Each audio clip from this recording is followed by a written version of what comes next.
your home with Buildaid on Mix 93.8. Proudly brought to you by AfriSam. AfriSam, creating concrete possibilities. Your home with Buildaid on Mix.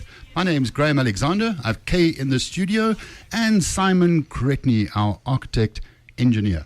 We're going to be chatting about what to do with floors and walls, how to pretty them up, carve them, paint them, and so on. And my guest is Viv Lovell-Harris. We're going to be chatting about some exciting stuff.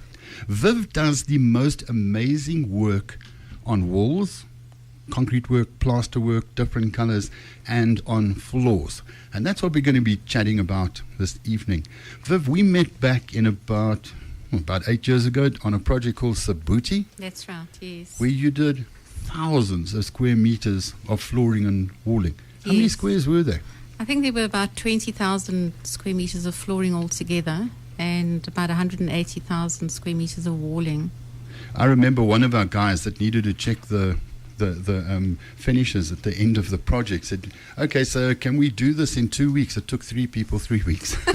That's how big the project was. Yes, it But was Viv, you enormous. also did Ushaka That's right, in yeah. Durban. Yes. What part of it did you do? I did the floors in the ship, the actual aquarium, which has got quite a few stories behind it because there's an alien ship, there's a cargo ship, there's a passenger liner, and each section of that had a different floor, which was fabulous to try. Yeah, the floors are something else down there, but I believe they've changed the finish.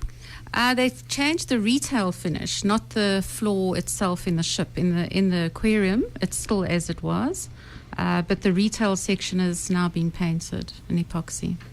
But there are a couple of things that pop up with myths when it comes to concrete flooring, and I just wanted to deal with a couple of them up front. One of them is a concrete floor or a concrete top is very cold. I think that's an illusion. It's because it's got a high gloss finish. Most of them have a high gloss finish, and they're very smooth. It looks cold, but it's not cold. And these floors crack. Yes, they do. If it ain't got a crack, it ain't cement. So it's going to crack. Yeah. Yeah. We do everything we can to prevent that, but it is a natural product. Just a couple of questions on that. Viv, obviously if there's a fine cracking, almost like a china sort of cracking, can be very attractive. Yes. Or eggshell cracking, yeah. As opposed to a giant sort of 3 meter crack that you could put your finger in. That's more likely to be structural. Yeah, that's like a settlement crack. So that would be something that would happen in a new build or new substrate. If there is a big crack, is it easy to repair? If there are expansion joints, we can take out that section of the floor. Sometimes what we do is we can fill that crack with the same product. And so you'd have the crack would disappear, but there would just be a line where the crack was, which is not an unpleasant sight, you know. Expansion joint, I think most people will understand the concept. It's a joint in the floor to prevent cracking. Yes. But you can sometimes make it part of the design. Yes. You know, by putting a different floor covering in there Yes, or putting yeah. some shape to it. Do you find that's Exactly. quite common? It is common, especially in game lodges, and I've been asked to design some floors like that, and they work out well as long as you do the expansion joint properly, and you shouldn't have a problem. Listen, I've just got a couple of questions that I think everybody would find interesting. Is the durability of a concrete floor? How well does it stand up to traffic and so on? It stands up very well to traffic. We've put it in a lot of shopping centres, and they're still there years later. You know, I mean, it is cement, it's concrete. So in theory, concrete gets stronger every day. it does. Okay. That's right. Yes. But if you've put this finish on the top as a screed, are there chances of it coming up if it hasn't been applied correctly? You've got to be very careful. The preparation is key, you know. So your floor is going to be as good as what your substrate is.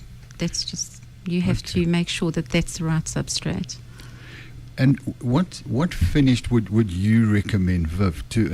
I'm going to call it a concrete floor. It could be any color. What finish is there? Is it sealed? Is it polished? How do you finish the thing off?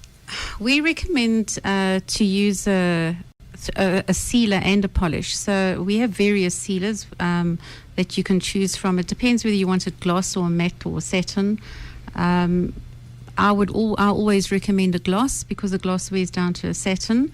And then maintenance would be, Semcrete have got a very good polish.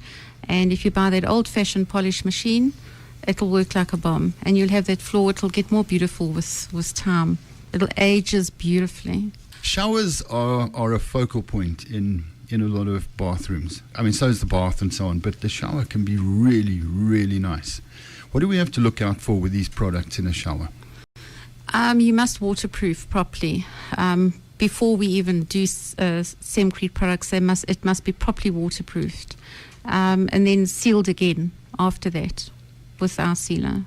If you seal the shower, would you have to seal the rest of the bathroom so that the two are exactly the same, the two wall finishes? Yes. Because I saw a shower that had been sealed and was quite different to the rest of the bathroom. Well, I think they may have there are two different sealers that you can use. Sometimes the client would request a shinier sealer, but the sealer for the shower should be taken throughout the bathroom, and then you've got the same look. Can you put underfloor heating into a concrete floor? You can. What we would say, if you are going to do it, don't turn it on one day when it's cold right up to high, because that is going to shock your floor and possibly cause cracking. So if you're going to use underfloor heating, turn it up slowly. Don't turn it up right to high. And chatting about underfloor heating, it's preferred, in terms of energy efficiency and so on, to use water. That's right. Reticulated through the floor, pushed through by a heat pump, is a more efficient and energy efficient way of heating floors. It's very popular, and we go over it a lot. But you do need to chat to your architect, because you may find that all that investment into your floor doesn't really make a big difference if you've got huge voids and so on. Yes, what we found is if you've got a triple volume home or a double volume home, the amount of time and energy it takes to warm that floor, sometimes it only gets to its maximum in a couple of days. Good evening, Viv. Thank you so much for coming to chat to us. Thanks for having me. It's been fabulous. Up next is Adam Ford Cortina with Motoring in the Mix. We do this every Wednesday between 6 and 7. Chat to you next week. Ciao. Your home with Buildaid on Mix brings you all sorts of interesting info about building. Graham Alexander chats to different guests every Wednesday evening between 6 and 7. Proudly brought to you by AfriSam.